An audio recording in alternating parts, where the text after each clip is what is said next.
In this video, I'm going to show you 10 easy steps to lose weight without exercise or diet. Does that sound too good to be true? Well, no, it isn't. Let's do it.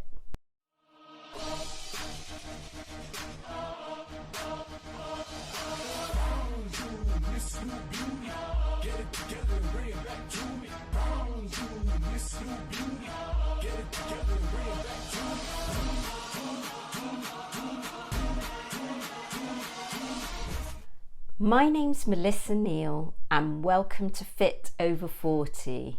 I am passionate about helping women over the age of 40 get in shape, and that's what my channel is all about. So if you like the sound of that, give this video the thumbs up and hit the subscribe button and be notified of my latest videos.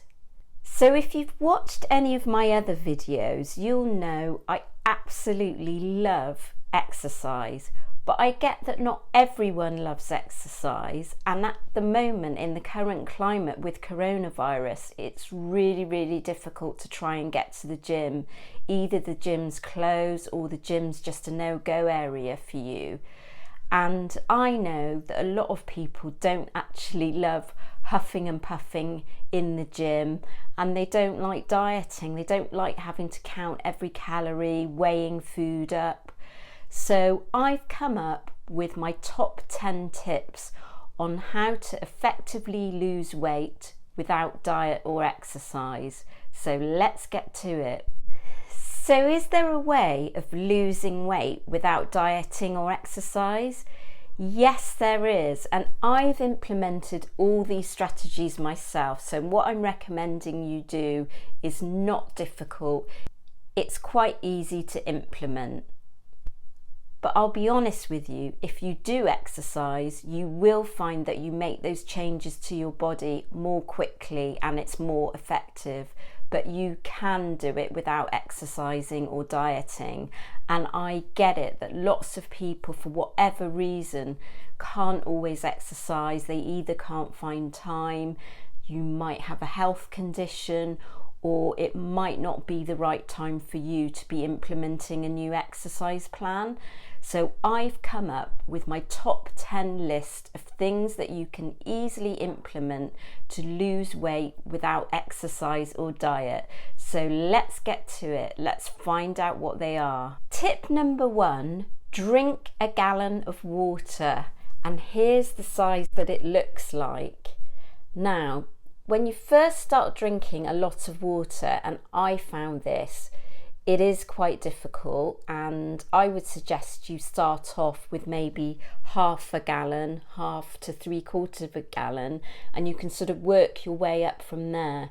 But if you drink a gallon of water, about 4 litres of water in European measurements, you will find that you can lose a significant amount of weight. This is because it does get your metabolism going. It gets your body moving by flushing all the water through. I have found with myself that it's dealt with a little bit of water retention. So at certain times of the month, I have difficulties with water retention, and the water really helps flush that water through my system. And it makes you feel full because you know you're full up with water, so you're not going to eat so much. And it's got other great health benefits. I've noticed I've got better skin since I've been drinking a lot of water, and it's just really fantastic for your overall health. My number 2 tip is fill your plate with veg. So I would say fill half of your plate with veg, and that's going to really fill you up without filling you with calories. And if you're going to get really kind of smart about this, you can look at doing low carbohydrate vegetables as well. So if that's a bit too much to start off with, getting your head around low carbohydrate veg, just go for loads of veg, and you can't really go wrong with that. Filling your plate with veg fills you up, makes you feel fuller for longer. It's going to give you lots of vitamins and health benefits, and it's going to make you feel satiated and make your plate look as though it's got more food on it. So it's absolutely fantastic, and it's really going to keep you healthy. My number 3 tip is intermittent fasting. So intermittent fasting, and I'll link a video down below so you can explore this more. Intermittent fasting is not about what you eat, it's about when you eat. And a typical sort of protocol for intermittent fasting is the 16-8 protocol. That's whereby you fast for 16 hours and then you eat during what's called an 8-hour window. And during that window, you can pretty much eat what you like. That's how intermittent fasting goes. But I would suggest, don't go mad, don't binge, just eat normally. And people find that that's a really, really beneficial way of keeping their weight in check and actually even losing some weight. Personally, I've done this. I did this for about 18 months. I have got on better with doing 5 or 6 meals a day, because what I find is I get really, really, really hungry, and then when it's time to eat, I overeat. But other people don't find that experience. I think they find they get less hungry because their body gets used to less food.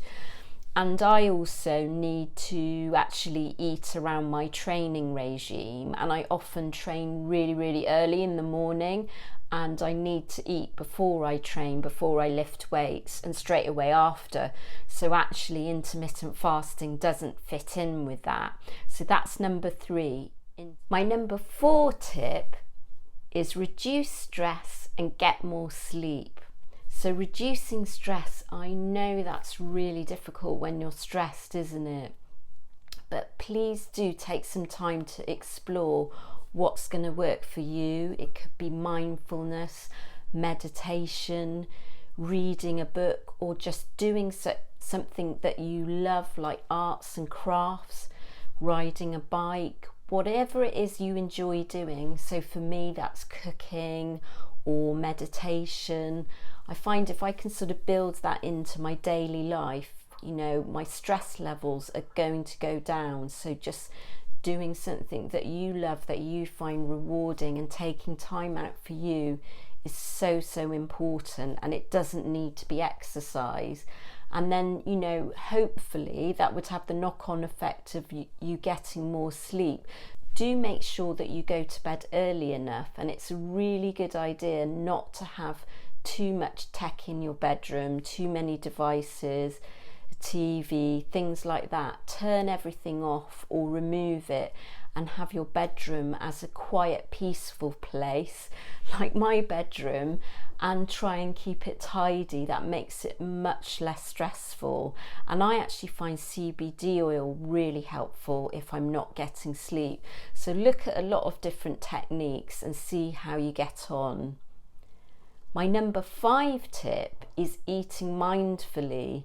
Now, for somebody like me that's really, really greedy, this is so difficult, because it's about taking your time, chewing your food, tasting and smelling every mouthful, and again, not having any tech around when you're doing it. You can have a little bit of a research on mindful eating, but you need to take sort of 30 chews when you actually do mindful eating properly, 20 to 30 chews, which is quite a lot. Each swallow, you're doing a new chew. So you can imagine that when you're eating a meal, it's actually going to take you quite a long time to do that.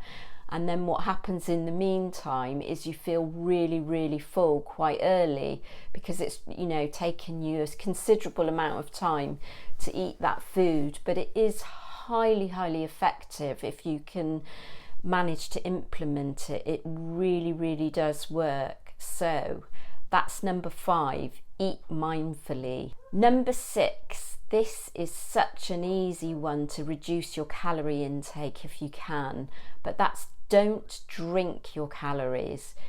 Now, what I mean by that is you can have sugary drinks and they are loaded with calories. Cans of soda are absolutely loaded with calories, and you're not really getting any benefit from that. And if you're doing my tip number 1, which is drink lots of water, you actually won't have space to be drinking a lot of those soda drinks anyway. And if you really need to have a soda drink, have a diet soda with 0 calories. And the other drink that's really quite harmful is takeout lattes and cappuccinos. They can be loaded with as many as 500 calories just in a drink in one of these sugary lattes. So do watch out for those, and try and drink something like a black coffee instead, a black Americano, or even a white Americano with a small amount of milk will be so much better for you, or a skinny latte, something like that. So, but even a standard latte has 200 calories in it, so it's just completely unnecessary, and you can still enjoy a coffee without having all those calories. My number 7 tip is portion size. I'm 52 years old, and over the last 20 to 30 years it's been really noticeable when you go out for meals how much the portion size has increased. And even people that are eating at home, or they're going round to other people's houses for meals, the portion sizes that are expected has completely changed over the years and completely increased, and we're just eating more than we need. I'm going to show here the sort of plate size that I have, but if you choose a 9-inch rimmed plate, there isn't very much room for food once you've sort of put the food in the middle of the rim. So I would suggest, if you haven't got them already, is in your house buy smaller dinner plates, because that's going to actually force you to decrease your portion size by default. You don't have to work at doing that, but please don't go back for second helpings if you do that. So it's a really easy thing to implement, and as a rule of thumb, your protein source, so that might be your chicken or your beef or your fish, should be the size of your fist. And then your vegetables should be cup size, although obviously I've already said that, you know, eat as many vegetables as you want to. And then your carbohydrate source should be, again, just a fist size. So that's my number 7 tip. Watch your portion size. My number 8 tip is eat plenty of lean protein. Lean protein, I mean chicken, fish, 5% fat beef, tofu, even some of the sort of beans and pulses. If you're a vegan or a vegetarian, they're great. They're a great lean source of protein.